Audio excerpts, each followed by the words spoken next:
What's going on, guys? As you guys have seen, the Seattle Surge is not extending my team option for next year, and I was informed by my GM that I will not be getting re-signed to the Seattle Surge for the second season of the CDL League. Now, I've been getting a ton of questions, like, what does that mean? Did Octane drop you again? First question coming out hot from Enable. He said, who are you benching next year and why is it me?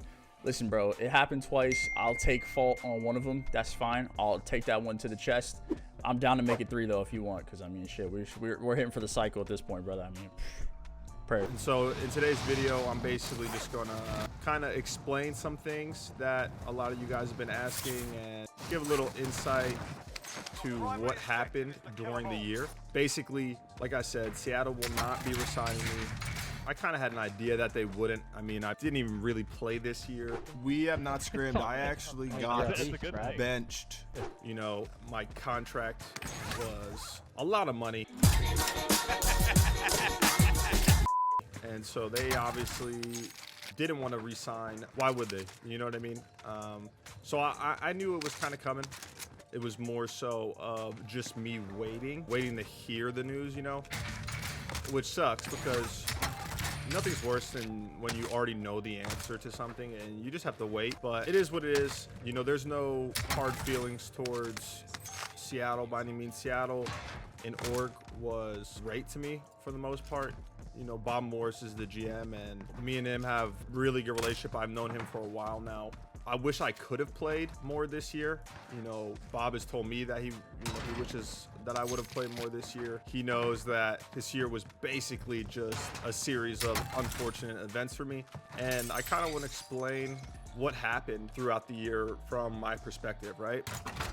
I haven't really talked about it much. People always ask, like, why are you not starting? Why are you not starting? Like, what the hell is going on here? It starts right from the beginning. The team originally was supposed to be me, Octane, RCDs, Envoy, and Slack. That was supposed to be the 5.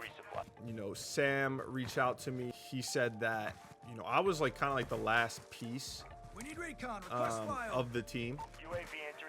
Like, these players were basically, from what I was told, like locked in. And so I thought it would be a great team. You know, RCDs, Envoy, both unbelievable players. Same with Octane and Slack.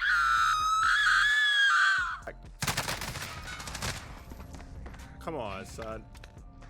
Come on, let me is this camp in there? So that was supposed to be the team going in to Modern Warfare, and obviously I was stoked. You know, in my eyes, that would have been a great team. And then it went south because obviously, as you guys know, that is not the team. RCDs and Envoy end up going to Chicago Huntsmen. So me, Sam, and Jerry were basically left to scramble. At this point, it was pretty late in the roster mania going into Modern Warfare, right? There weren't many options left. We were able to get App. App was going to sign with Florida. We were able to get him, and we were able to get Damon, which, to be honest, for the situation that we were put in, I thought it was still going to be a pretty solid team. But enough about that. So that ends up being our team going into Modern Warfare. Game drop. You know, we're playing it in the team just did not want to get better off rip. And I was a part of that. I wasn't putting in as much effort in the beginning stages of the season. And I kind of touched on that. I was at fault for it, for sure. You know, so we played Minnesota. We played the London home series event. And then I was benched. And while, you know, I definitely know I was in the wrong, I felt like it was handled pretty poorly. And the reason why is because, you know, I wasn't the only one that wasn't doing as much as they should have been doing to get better by any means. Come on, son. You're not about to just put it like that. It was still early on in the season. I wish I would have just been sat down with, you know, been told straight up, like, yo, Ian, listen, you're not putting in the work. You're not, you know, it doesn't, like, feels like you lost your passion. You know, like, do you even want to compete? Because like if you don't turn it around soon, you're gonna be benched. Those of you who don't know me, man, I'm super competitive. I'm super dedicated. But you know, like anything and anyone, sometimes you kind of get a little off track, and that's what happened. So if I would have been sat down and told that, instantly would have just switched my whole mindset, which, like I said, not make an excuse. I shouldn't have been off track, but it was definitely hard not to be when that was sort of the whole team's mentality. You know what I'm saying? I was basically just informed that I would be benched from what I thought. Where the hell did this guy go? No way this guy's running. But so what I thought, you know, I was going to be benched for a little bit. Come on, son. We need recon. Request flyover. And it's one of those things like, yo, we're just doing this so you get your mind right, and then you'll be back. You'll be on the starting lineup again. I definitely don't think I was performing the worst on the team by any means, and I know we weren't doing well at all at that time. But this is before COVID, so it was only the second home series, like super on in the season. So it kind of came out of left field. It was, in my eyes, them benching me because they just didn't think I had the drive anymore. So I was like, okay, time to get right, do what I have to do. You know, I might be benched for an event or two max, an event or two max. And so that's what I did. I literally head down, busted my ass. I was playing as much COD as I could, watching as much VODs as I could, you know, to really not only improve myself, but be able to come back and help the team succeed, help the team get better. You know, a couple events go by. At this point, it was a few. I don't know when. Oh, shit. Let's go. I don't know when exactly the stuff with COVID happened, like what event that was around. Damn, son, this guy not even let me explain my story. But anyways, a couple events went by, and Seattle was still doing poorly, very poorly without me. So, you know, I was putting in a lot of time. I was proving I had the fire, I had the hunger, and it just didn't really pan out like that until it was pretty late in the season. And at this point, you know, the only person I had really been in contact with was Sam.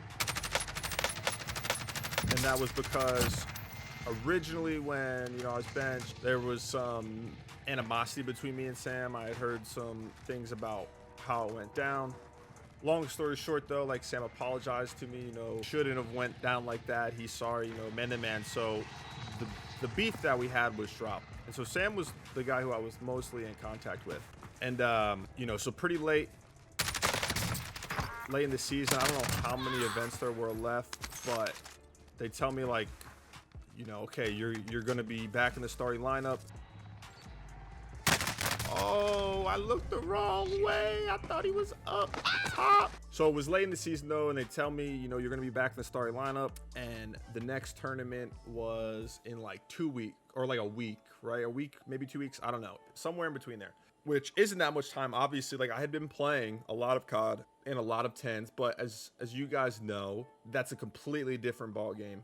That week that we were practicing, after I came back, was horrible. At this point, and I had already kind of known this going into it, and for context, like I said, guys, this is months after I was benched originally, right? The team vibes were absolutely horrible. I don't think any of those 4 players wanted to even play with each other. Sam had told me the practice had been horrible. No one had been trying, because they were obviously, Warm-up's done. Time to kick this off. you know, like 10th place, I think, in the standings or worse, or I don't know, but they weren't good. You know, things weren't going well. Nothing was improving. If anything, it was just a decline, right, in performance. I try to come in with the fire, the mentality, try and really make us into a successful team. No chance. No one was putting any effort in. There was no sense of direction, no culture within the team, no like camaraderie. I literally tried as hard as I could they basically had told me, like, because I'd asked them, right? And I would be like, how are you guys playing these situations? How do you, because I've been out, like, whatever, like, I want to come in and just mesh. I don't want to make things awkward or, like, have to relearn situations. And they were just like, bro, to be honest, like, we don't even know, because they had still been placing very poorly. Like, there was no improvement. So then we fast forward to the tournament, man. I know we played New York, and I did bad. I think that's what it was, in the first round or whatever. And I didn't do hot by any means. Super bad series for me. It was just one of those things where I just wasn't prepared, and I tried to be as prepared as I possibly could.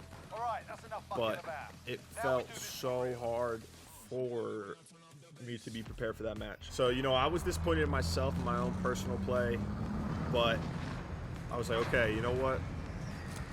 Shit happens. Like, I'm gonna come back tomorrow, turn it around, see what we can do the rest of the tournament, because we weren't out of the tournament at that point.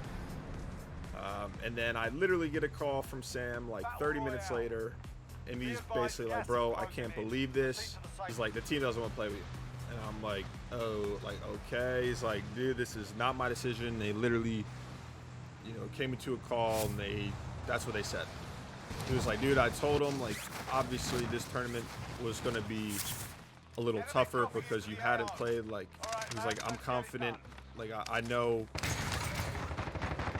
by champs time that you're going to be where you need to be, sort of thing. I was upset, and I was honestly a little angry because, I had been working my ass off, playing as much COD as I could to be able to get back to this point. Had a rough first series back, just to have them be like, nah, don't want to do it anymore.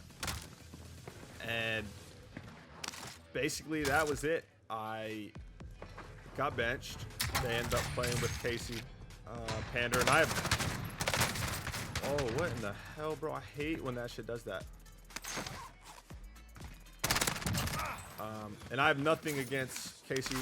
I actually like Casey. Casey's a cool dude. But so they benched me for Panda again.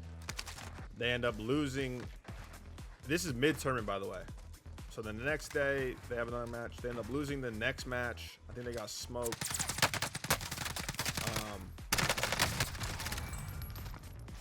I think it was to LAG, actually, too. But I was mind blown. I was like, why? Like, why even put me in a situation that is unwinnable? You know what I'm saying? Like, you put me in a spot to where I'm just gonna look bad. Like, no matter what, I'm gonna look bad. We had horrible practice. It was basically like we didn't have any practice. Okay. I had a rough series, and that's it. You know what I'm saying? Like, just didn't make much sense to me at all. Basically, I didn't have a solid chance to redeem myself. Like I said, I wish I wouldn't have been in the mindset that I was in the beginning of the year to get benched in the first place, and I take full blame for that. But it was just a little weird to me, and it's why I do kind of feel like I was a scapegoat in a sense, because, like, trust me, guys, it was not just me. It wasn't like everyone was going hard and I just wasn't giving a fuck. You know what I mean? So I was informed that I am not being re-signed, guys.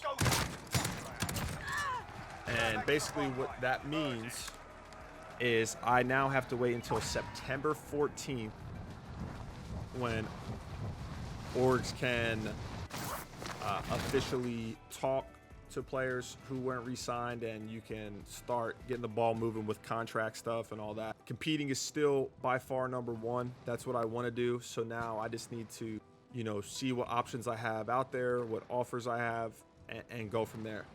That's it for the video. I just kind of wanted to give you guys an insight of what happened this year. So I hope you guys enjoyed the video. Make sure to like, comment, subscribe. Y'all know what to do, man. The love has been crazy on YouTube lately. I couldn't be more grateful, for real. I've been having a blast making the content, and you guys have been eating it up. So that makes me feel good, man. And I appreciate all the love, as always. Thank you so much. Have a good one, fellas.